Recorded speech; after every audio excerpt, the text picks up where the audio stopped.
Welcome to my Real Estate Dojo with Mr. Investor. This is Mike.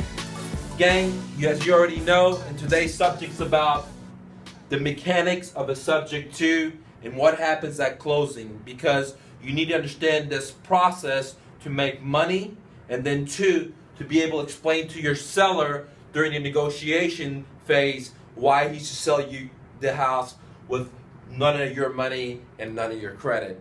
Okay, so now what is a subject to? Simply put, buying a property subject to existing mortgage means that you buy a property without using any of your own money and you don't use your credit. Okay? Refer back to one of my videos about what is a subject to learn in more detail of what is a subject to, because it's a very powerful way to build wealth in America. All right. Now that I've defined what a subject to is, let's see the closing. What happens at closing on a subject to? All right. Now, what happens is, as a wholesaler, you go out there, you advertise, you find a motivated seller, you explain to him that he can sell you his house subject to his existing mortgage.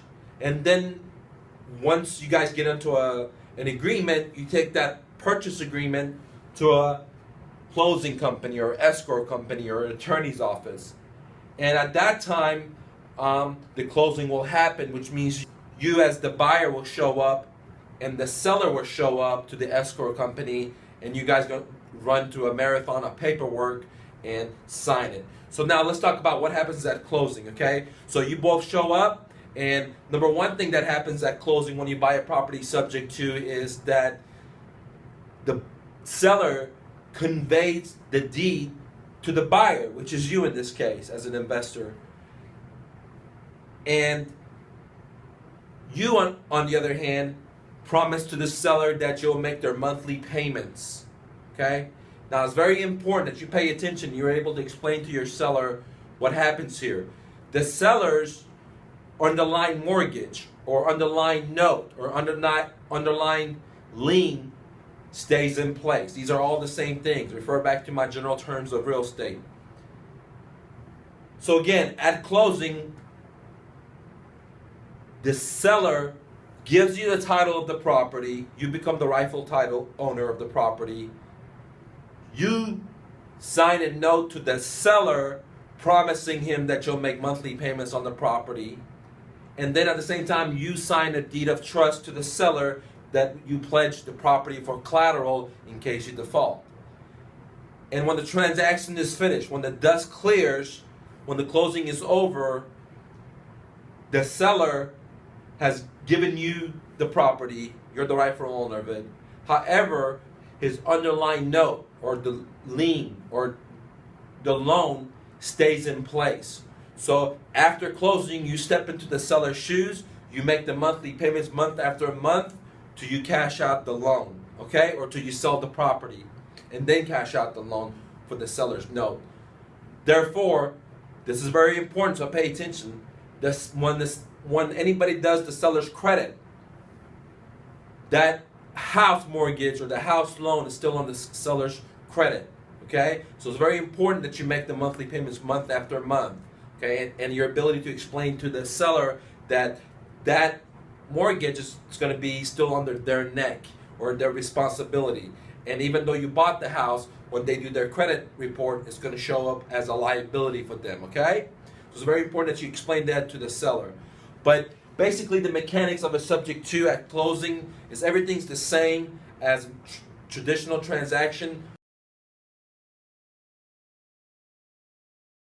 One of the few things that's different is that the underlying note never gets cashed out, okay? You just step into the seller's shoes and make the monthly payments, okay? In summary, after the dust clears, three things will happen in a subject to closing. One, the seller will give you the deed, so you become the rightful owner of the property. Two, the seller's loan or the seller's underlying mortgage or the seller's underlying lien or note stays in place. You just start making the payments to the seller. 3, the seller will get some money, or the seller will bring and give you some money.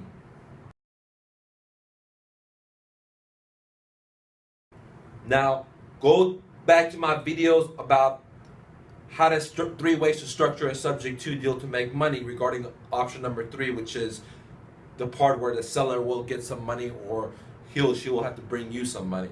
So in a nutshell, simply put, after the subject to closing, you're the rightful owner of the property. The seller is still reliable for the property. However, you have solved their problem and you start making payments on the seller's property as you promised. And make sure you keep your word. Tonight we talked about what happens at a subject to closing and the mechanics of it. Alright, gang.